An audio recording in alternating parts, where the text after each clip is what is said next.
வாழ்க்கைய சந்தோஷமா வாழ பழகிக்கிடுங்க.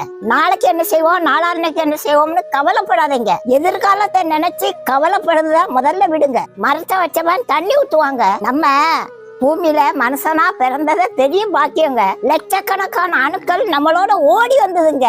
அந்த லட்சக்கணக்கான அணுக்கள்லயோ நீதான் வேணும், நீதான் வேணும், நீதான் வேணும்னு கடவுள் நம்மளை பார்த்தாருங்க.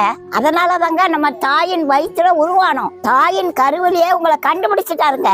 சரி, நம்ம தாய் வயிற்றுல 10 மாசம் இருந்தோமே, நம்ம வேலைக்கு போய் சம்பாரிச்சா சாப்பிட்டோம்.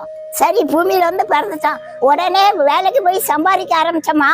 இவ்வளவு வயசு வரைக்கும் உயிரோட இருக்குது அவரோட கிருபைங்க. அவரு கடைசி வரைக்கும் உங்களை காப்பாத்துவாருங்க. கடவுள் மேல பாரத்தை போட்டுட்டு நிம்மதியா வாழறதுக்கு முயற்சி பண்ணுங்க. நீங்க கவலைப்படுறதுனால ஒண்ணும் மாறாதுங்க. நரைச்சு போன தலை முடிய கூட உங்களால கருப்பாக்க முடியாது. கையடிச்சாலும் 4 நாளைக்கு தான் கருப்பா இருக்கும். முடிய கூட மாற்ற முடியாத நீங்க உங்க வாழ்க்கையை நினைச்சு கவலைப்படுறீங்களா? கடவுள் உங்களை ஒரு நாள் கைவிட மாட்டாருங்க. நீங்க கவலைப்பட்டீங்கன்னா கடவுளை நம்பலன்னு அர்த்தம். கடவுளை நம்பினவங்க கைவிடப்பட்டதாக சரித்திரமே இல்லைங்க.